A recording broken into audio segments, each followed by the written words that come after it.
दुनिया बदल रही है और उसके साथ बदल रहा है पैसा। बाजार की हर चाल, कारोबार का हर खेल और आपकी जेब पर उसका हर असर। क्योंकि बिजनेस सिर्फ कंपनियों की कहानी नहीं, आपकी जिंदगी की कहानी है।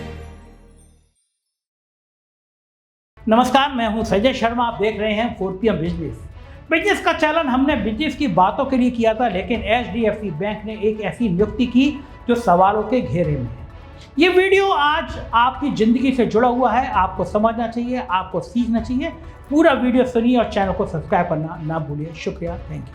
आज हम जिस खबर पर चर्चा करने जा रहे हैं वो पहली नज़र में बैंकिंग सेक्टर की एक सामान्य कारपोरेट नियुक्ति लग सकती है, लेकिन अगर इस खबर की परतें खोलकर देखें तो ये सिर्फ एक बैंक के नए चेयरमैन की नियुक्ति की कहानी नहीं, ये विश्व गुरु का इनाम है। ये उस सवाल की कहानी है जो पिछले कुछ वर्षों से देश की लगभग हर संवैधानिक संस्था के सामने खड़ा है। ये सवाल है निष्पक्षता का, विश्वसनीयता का और सबसे बढ़कर जनता के भरोसे का। खबर यह है कि देश के सबसे बड़े निजी बैंक HDFC बैंक ने देश के पूर्व मुख्य चुनाव आयुक्त राजीव कुमार को अपना नया चेयरमैन बनाने का फैसला किया है। ये नाम भारत के लोकतंत्र को कलंकित करने वाला नाम है। गांधी जी के 3 बंदर तो तब भी अच्छे थे। राजीव कुमार ने इस देश के लोकतंत्र की जो हत्या की, उसके हिसाब से तो उन्हें HDFC बैंक का चेयरमैन नहीं, चपरासी भी बनने लायक वो नहीं। बैंक के बोर्ड ने सर्वसम्मति से उनके नाम की मंजूरी दे दी। इतनी हिम्मत कि विश्व गुरु कहें और वो ना बने।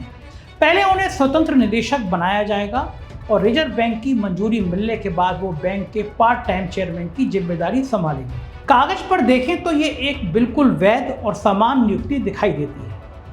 राजीव कुमार लंबे प्रशासनिक अनुभव वाले अधिकारी रहे हैं, वित्त सचिव रहे हैं। हाँ, ये बात अलग है, लोग उन्हें नाकारा वित्त सचिव कहते हैं। उन्होंने कई सारी जिम्मेदारी निभाई है। वो सबसे दागी चुनाव आयुक्तों में से एक रहे और फिर मुख्य चुनाव आयुक्त बने। शेरो शायरी करते थे और लोकतंत्र की हत्या करते थे। वो भारतीय रिजर्व बैंक के केंद्रीय बोर्ड में भी रहे हैं। इसलिए ये तर्क देना आसान है कि इतने अनुभवी व्यक्ति को किसी बड़े बैंक का चेयरमैन बनाया जाना कोई असामान्य बात नहीं है। लेकिन सवाल यहीं से शुरू होता है। लोकतंत्र में हर चीज का मूल केवल उसकी कानूनी वैधता से तय नहीं होता। कई बार कोई निर्णय पूरी तरह से कानून के दायरे में होता है, लेकिन इसके बावजूद वो जनता के मन में असहजता पैदा करता है। कई बार कोई नियुक्ति नियमों के मुताबिक होती है, लेकिन उसके बावजूद वो संस्थाओं की निष्पक्षता को लेकर नए सवाल खड़े कर देती है। राजीव कुमार की नियुक्ति भी ठीक उसी श्रेणी में आती है। क्यों, ये मैं आपको बताता हूँ। क्योंकि राजीव कुमार सिर्फ एक पूर्व नौकरशाह नहीं है, वो सिर्फ एक पूर्व वित्त सचिव नहीं है, वो उस संस्था के प्रमुख रह चुके हैं जिस पर भारत के लोकतंत्र की पूरी चुनावी प्रक्रिया टिकी हुई है। वो उस चुनाव आयोग के मुखिया रहे हैं जिसकी निष्पक्षता पर जनता का भरोसा लोकतंत्र की सबसे बड़ी पूंजी माना जाता है। जब कोई व्यक्ति चुनाव आयोग जैसी संस्था का नेतृत्व करता है तब उसके हर फैसले को सिर्फ प्रशासनिक फैसला नहीं माना जाता, उसके हर निर्णय का सीधा असर लोकतंत्र की विश्वसनीयता पर पड़ता है। जनता ये मानकर चलती है कि चुनाव आयोग सत्ता पक्ष और विपक्ष दोनों के बीच पूरी तरह निष्पक्ष रहेगा। वो किसी भी पॉलिटिकल पार्टी के प्रति नरमी नहीं दिखाएगा, वो किसी सरकार के प्रभाव में नहीं आएगा, वो केवल संविधान और कानून के हिसाब से काम करेगा। लेकिन पिछले कुछ सालों में यही भरोसा बार बार सवालों के घेरे में आया। राजीव कुमार का कार्यकाल ऐसे समय में आया जब देश की राजनीति पहले से कहीं अधिक ध्रुवीकृत थी। सारी संस्थाओं की हत्या हो रही थी। सब संस्था के लोग विश्व गुरु की जेब में दिखाई दे रहे थे। सत्ता पक्ष और विपक्ष के बीच संघर्ष तेज हो रहा था। चुनाव आयोग के लगभग हर बड़े फैसले को राजनीतिक चश्मे से देखा जाने लगा था और राजीव कुमार एक गुलाम की भूमिका में नजर आ रहे थे। ऐसे मामले में चुनाव आयोग के ऊपर एक जिम्मेदारी और बढ़ जाती है कि निष्पक्ष रहे, लेकिन राजीव कुमार ने इस जिम्मेदारी को कूड़े के ढेर में फेंक दिया, ठीक उल्टा कर दिया। 2024 के लोकसभा के चुनाव के दौरान चुनाव आयोग लगातार विपक्ष के निशाने पर रहा। विपक्ष के दलों ने बार बार आरोप लगाया कि आयोग का रवैया सत्ता पक्ष के प्रति नरम और विपक्ष के प्रति सख्त दिखाई देता है। बात भी सही थी, बहुत हद तक सही थी। आदर्श आचार चुनाव संहिता के उल्लंघन से जुड़े मामलों में अलग अलग मापदंड अपनाने के आरोप लगे। कई बार विपक्षी दलों ने सार्वजनिक रूप से कहा कि आयोग शिकायतों पर समान रूप से कार्रवाई नहीं कर रहा, एक जैसा कार्रवाई नहीं कर रहा।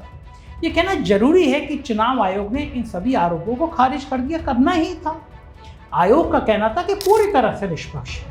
क्या कहने राजीव कुमार जी के, और सभी निर्णय नियम के अनुसार लिए जा रहे हैं।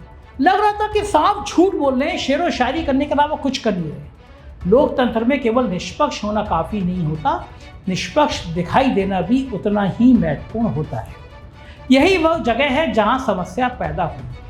जब किसी संस्था को बार बार अपनी निष्पक्षता का प्रमाण देना पड़े, तब यह अपने आप में एक संकेत होता है कि कहीं ना कहीं जनता का भरोसा कमजोर हुआ है।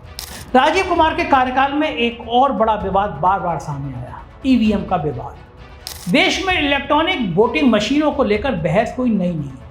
वर्षों से अलग अलग राजनीतिक दल समय समय पर सवाल उठाते रहे, लेकिन 2024 के बाद ये बहस और तीखी हो गई। विपक्षी दलों ने चुनाव परिणामों को लेकर गंभीर सवाल उठाए, मतदान प्रतिशत के आंकड़ों में देरी को लेकर सवाल उठाए, वोटों की गिनती की प्रक्रिया को लेकर सवाल उठे, वीवीपैट की गिनती को लेकर ढेरों सवाल उठे। हर बार चुनाव आयोग ने कहा कि ईवीएम पूरी तरह से सुरक्षित है। हर बार आयोग ने कहा कि मशीनों में छेड़खानी संभव नहीं है। हर बार आयोग ने कहा कि अदालतें भी इस व्यवस्था को सही ठहरा चुकी हैं। लेकिन दूसरी तरफ सवाल उठाने वाले भी पीछे हटने को तैयार थे, कोई मतलब ही नहीं। नतीजा यह हुआ कि चुनाव आयोग लगातार बहस के केंद्र में बना रहा। किसी भी लोकतंत्र के लिए ये अच्छी स्थिति नहीं मानी जाती कि उस पर ऐसे आरोप लगे। आदर्श स्थिति ये होती है कि चुनाव आयोग चुनाव कराए और उसके बाद चुनाव आयोग खबर ना बने। खबर चुनाव लड़ने वाले दल बने, उम्मीदवार बने, मुद्दे बने। लेकिन जब राजीव कुमार जैसे लोग हों, जब चुनाव आयोग खुद राजनीतिक बहस का विषय बन जाए, तब यह संकेत देता है कि लोकतांत्रिक संस्थाओं के प्रति भरोसे में कहीं ना कहीं बहुत बड़ी दरार आ गई। राजीव कुमार के कार्यकाल में कई प्रेस कॉन्फ्रेंस ऐसी हुई जिसमें उन्होंने सिर्फ चुनावी प्रक्रिया नहीं समझानी पड़ी, बल्कि चुनाव आयोग की विश्वसनीयता का भी बचाव करना पड़ा। कई बार उन्होंने आलोचकों को जवाब दिया और कई बार जवाब के बदले में शेर व शायरी करने लगे। कई बार उन्होंने विपक्ष के आरोप को खारिज कर दिया। कई बार उन्होंने कहा कि चुनाव आयोग पर बेवजह सवाल उठाए जा रहे हैं। लेकिन यहीं पर एक बड़ा सवाल पैदा होता है, क्या किसी मुख्य चुनाव आयुक्त की भूमिका अपनी संस्था का लगातार बचाव करने की होनी चाहिए, या फिर देश में ऐसी स्थिति आनी ही नहीं चाहिए? ये हालात पैदा होने ही नहीं चाहिए कि संस्था को बार बार अपनी निष्पक्षता सिद्ध करनी पड़े। यही वो बहस है जो राजीव कुमार के पूरे कार्यकाल के दौरान चलती रही, और अब जब उनके सेवानिवृत्त होने के लगभग 1.5 साल बाद उन्हें देश के सबसे प्रभावशाली निजी बैंकों में से एक का चेयरमैन बनाया जा रहा है, तो वही पुराने सवाल फिर सामने आ गए हैं। कानून कहता है इसमें कोई समस्या नहीं है, बात तो सही है। कानून कहता है कि बोर्ड चुनेगा और बन जाएंगे। बैंक कहता है कि इसमें कोई समस्या नहीं है। सरकार के समर्थक लोग, उनको तो कहना भी है कि मामला विश्वगुरु का है, कि इसमें कोई समस्या नहीं है। लेकिन लोकतंत्र केवल कानून से नहीं चलता। लोकतंत्र सबसे बड़ी बात है कि भरोसे से चलता है। भरोसा केवल वास्तविक निष्पक्षता से नहीं बनता, बल्कि निष्पक्षता की सार्वजनिक छवि से भी बनता है। यही कारण है कि इस नियुक्ति पर इतनी चर्चा हो रही है। ये चर्चा सिर्फ इसलिए नहीं हो रही है कि राजीव कुमार को कोई पद मिला है। ये चर्चा इसलिए हो रही है क्योंकि यह पद उस व्यक्ति को मिला है जो कभी देश की सबसे महत्वपूर्ण संवैधानिक संस्थाओं में से एक का प्रमुख था। लोग पूछ रहे हैं, खुलेआम पूछ रहे हैं, क्या यह सिर्फ एक पेशेवर नियुक्ति है?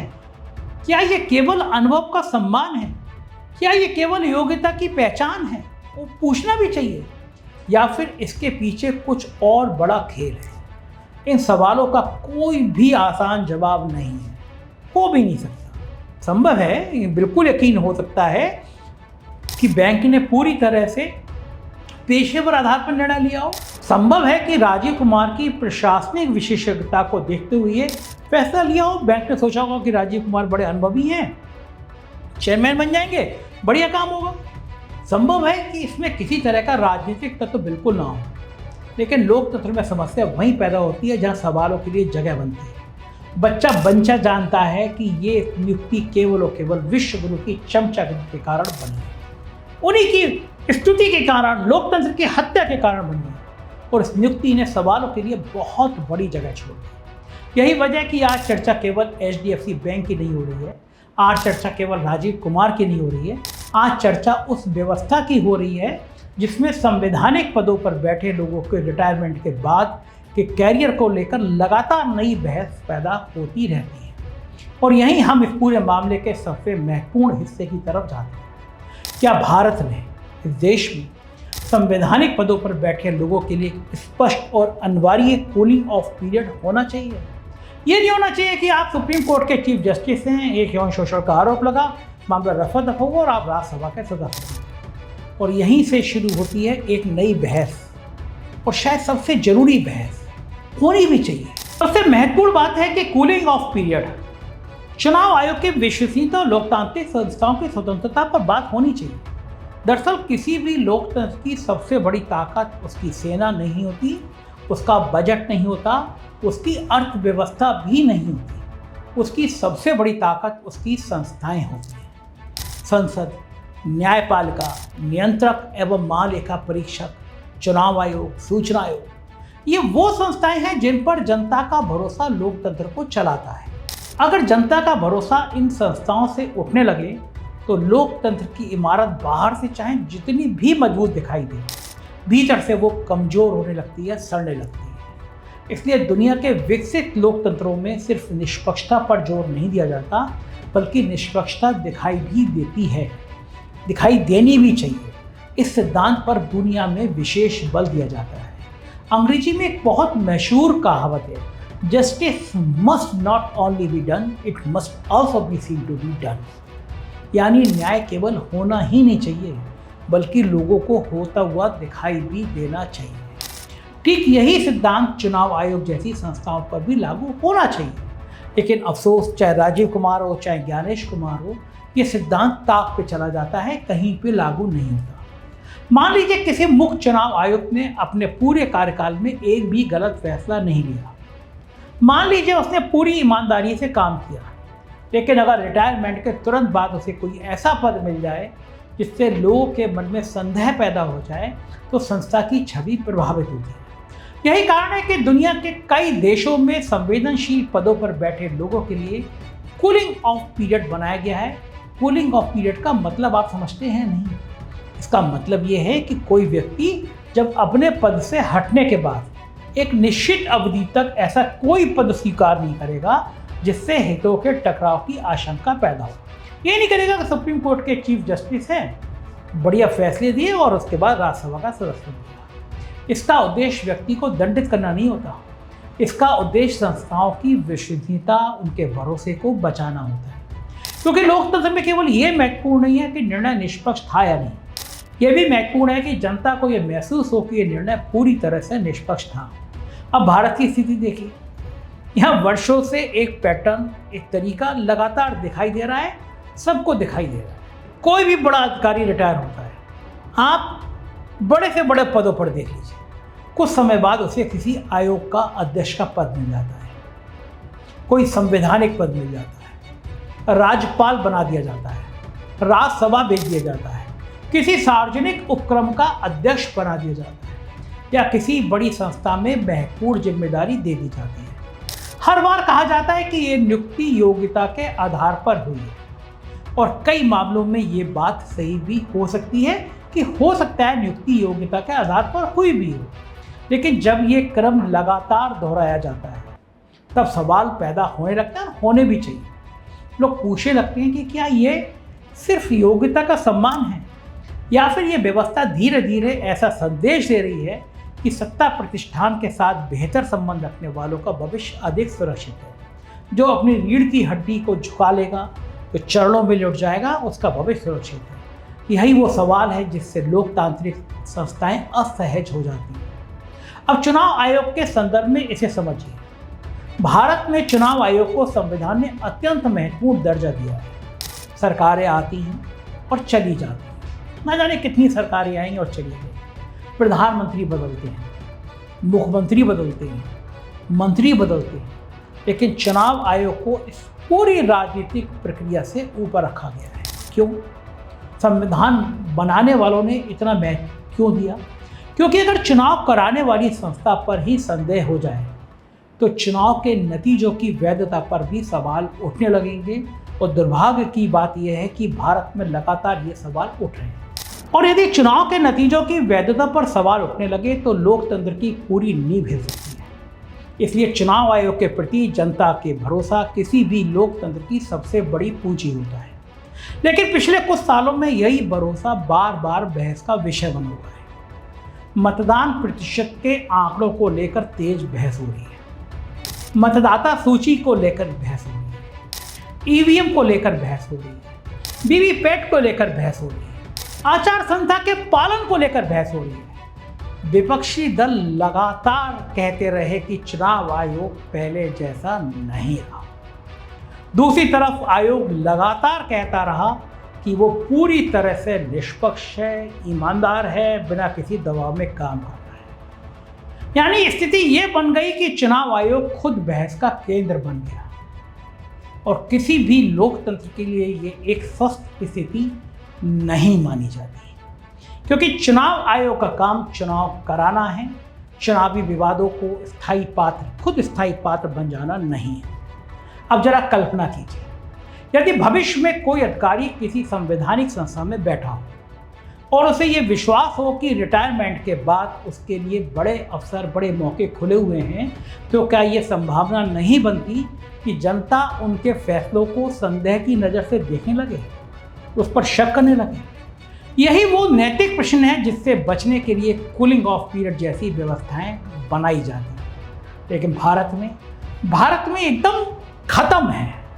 यहाँ एक बात और समझनी होगी, इस बहस का मतलब ये बिल्कुल नहीं है कि किसी अधिकारी के रिटायरमेंट के बाद जीवन भर उसे काम करने का अधिकार नहीं होना चाहिए। मैं बिल्कुल ये नहीं कह रहा नहीं होना चाहिए, बिल्कुल होना चाहिए। रिटायर होने के बाद में भी एनर्जी बनी रहनी चाहिए, काम करना चाहिए। जिस व्यक्ति ने 40 साल प्रशासन में बताए उसका अनुभव देश के काम आना चाहिए। हमारे तो 80-80 साल के नेता एकदम बिल्कुल हट्टे कट्टे लाल नजर आते हैं। लेकिन सवाल यह है कि क्या ऐसे पदों के लिए कुछ समय का अंतराल होना चाहिए? क्या 2 साल, 3 साल, 4 साल ये होना चाहिए, नहीं होना चाहिए? आप पूरे देश के लोगों से पूछ लीजिए, 2 साल, 3 साल, 5 साल, कम से कम इतनी अवधि तो ये हो जिससे जनता के मन में संदेह ना रहे कि पद पर बैठा हुआ ये व्यक्ति विश्व गुरु के चरणों में लौटता था, लोकतंत्र की हत्या करता था, इसलिए इसको ये पद दे दिया गया। ये वो चर्चा है जो देश भर में गूंज रही है और मैं चाहता हूं कि आप भी इस बातचीत में भाग लें। आप बताएं कि मैं सही कह रहा हूं या गलत कह रहा हूं। क्या विश्व गुरु के चरण छूना HDFC बैंक के चेयरमैन बनना है? क्या लोकतंत्र की हत्या करना एक बड़ा पद लेना है? क्या लोकतंत्र की हत्या करके आप बहुत मजे से रह सकते हैं? सवाल बहुत जरूरी है और जवाब भी उतना जरूरी है जो आप देंगे। बताइएगा जरूर। शुक्रिया, थैंक यू।